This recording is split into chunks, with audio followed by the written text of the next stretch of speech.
자, 고1 20년 9월 학평 때 나왔던 사회지문입니다. 이거 그냥 단순한 계산 문제인 걸로 보이거든요, 일단. 한번 해봅시다. 뭐, 이거 본다고 해가지고 우리가 여기 용어 가지고 적용할 수 있는 게 아니니까 우선 A 부분이랑 같이 보면서 끼워 맞추는 식으로 일단 읽어봐야겠네요. A 부분을 보면은 좀 비슷해요. A랑 보기랑. 보기는 구체적인 숫자가 들어간 거고, A는 줄글로 서술을 한 거죠. 정리를 하면, 자, 보면, 은행은 예금으로 자금을 조달하고, 뭐, 대출로 자금을 운영한대요. 그래서, 예금을 받았을 경우에 은행이 이자를 줘야 되죠. 근데 대출을 해줬을 경우에 이자를 받는 거예요. 그러니까 은행은 그 돈 가지고 예금을 받아서 대출을 해주는 걸로 이득을 얻으려면 당연히 여기는 뭐 써놨지만은 당연히 대출로 받는 이자가 더 커야겠죠. 그래야 이득을 볼 수 있는 거잖아. 그쵸? 그런데 왜 이것이 바로 여기서 말하는 예금 대출 금리차라는 거예요. 이게 왜 근데 높을까, 대출이?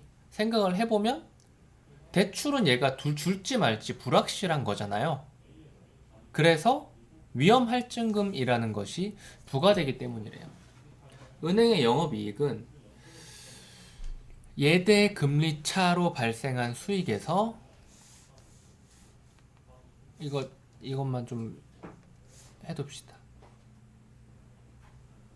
은행의 주 수익원은 예대 금리차, 그리고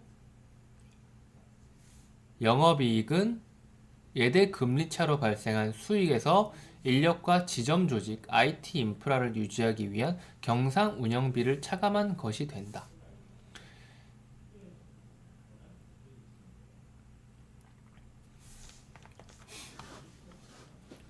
그래서 이런 식으로 영업이익이 나는데 여기에서 이제 뭐 대출 손실이 뭐 생기든지 하겠죠. 이것이 그래가지고 대출 못 갚아서 신용불량자 되는 사람들 있잖아요.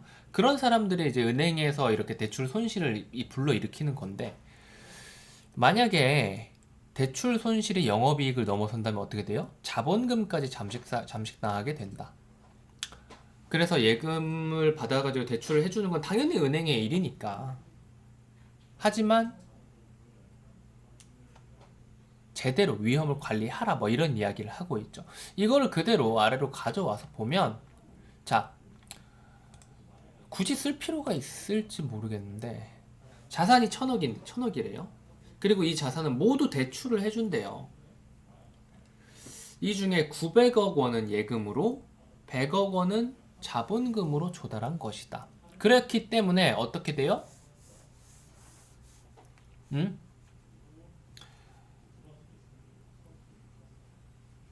요게 왜 나왔는지는 알겠죠? 은행이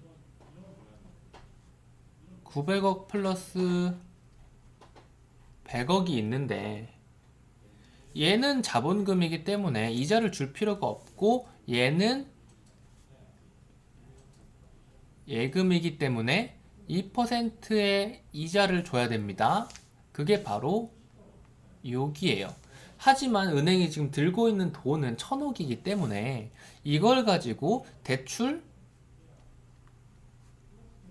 1000억을 해줄 수 있단 말이야.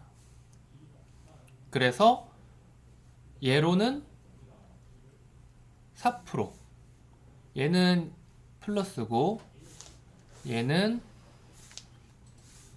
마이너스, 이렇게 돈이 나가고 돈이 들어온다 이겁니다. 요 부분이 바로 여기죠. 그래서 얘를 계산을 해보니까 이 이자 수익 빼기 이자 비용을 계산을 하니까 22억 원의 수익이 발생했고 12억 원은 경상 운영비로 사용을 했대요. 다른 요인은 고려하지 않는다. 왜 이런 이야기를 했을까요? 다른 요인은 고려하지 않는다. 그걸 생각을 하셔야 되는데, 여기에서 보시면은 인력과 지점 조직 IT 인프라를 유지하기 위한 경상 운영비. 딱 지금 이 문장 가지고 한 거예요. 예대금리 차로 발생한 수익이 22억인데 인력과 지점 조직 IT 인프라를 유지하기 위한 경상 운영비가 바로 12억. 얘가 바로 22억이라 가지고 영업이익이 10억이 잡혔다 이겁니다. 알겠죠? 그래서 영업이익은 10억 원이 잡혔다. 그쵸? 그리고 수익 부분을 봐야겠죠. 이건 그냥 22억 원의 수익이 발생했다라고 말했으니까 그대로 수익은 22억 원 맞죠? 그리고 예금으로 자금을 조달하고 대출로 자금을 운영하여 발생한 것이겠고 주로라고 했으니까 최소한 예금으로 그러니까 자금 조달분에서 물론 자본금분이 있겠지만은 자금 조달분에서 예금이 과반수 이상을 아마 차지하게 되면은 주로라는 말을 쓸 수 있을 거예요. 근데 여기서는 예금이 90%잖아, 천억 중에. 그러니까 거의 다 예금이었다고 봐야겠죠. 그쵸? 그리고 자금 운영은 전부 다 대출을 한 거였죠. 맞습니다. 한번 땡땡은행의 대출 금리가 평균 4%로 예금 금리는 2%인데 대출 금리는 4%잖아요. 이건 뭐죠? 대출 손실에 대한 위험 할증금이 반영된 것이겠거니 위에 그대로 나와 있죠.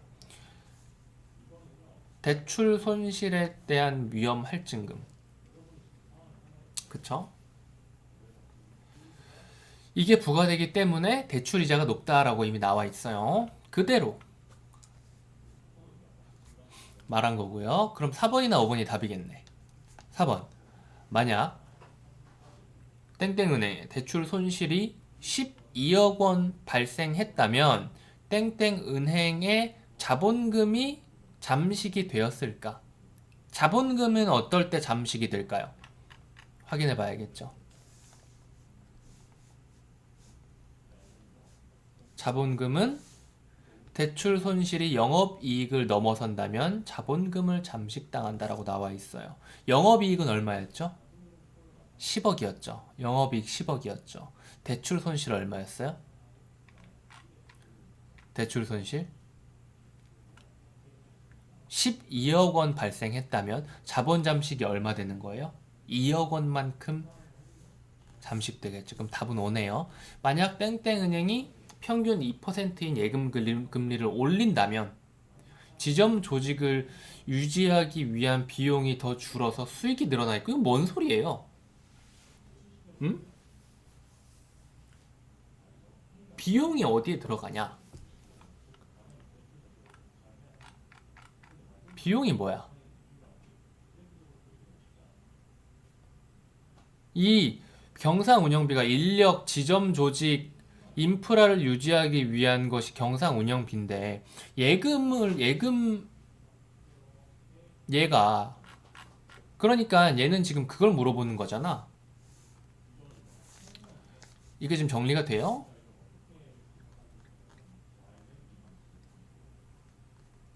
예금 금리랑 뭐랑 연관이 있다는 거죠?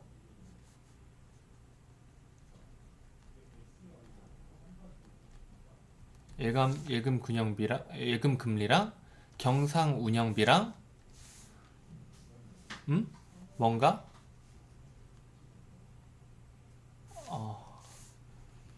뭐라고 해야 되나? 뭐 예금 금리로 인한 손실? 이 경상 운영비에 들어간다라고 말을 하고 있는 건데 사실 얘는 조금 그 공식이라고 말하기도 좀 그렇긴 한데 좀 다른 개념인 거 알겠니?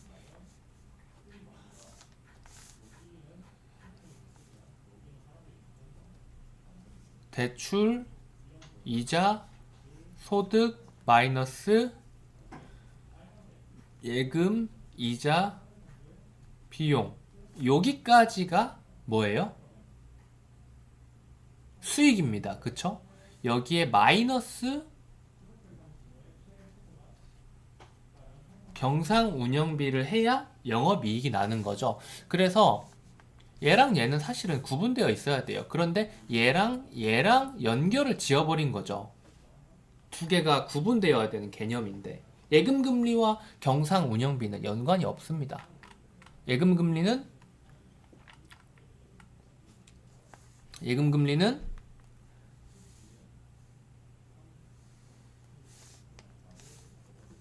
바뀐다고 하더라도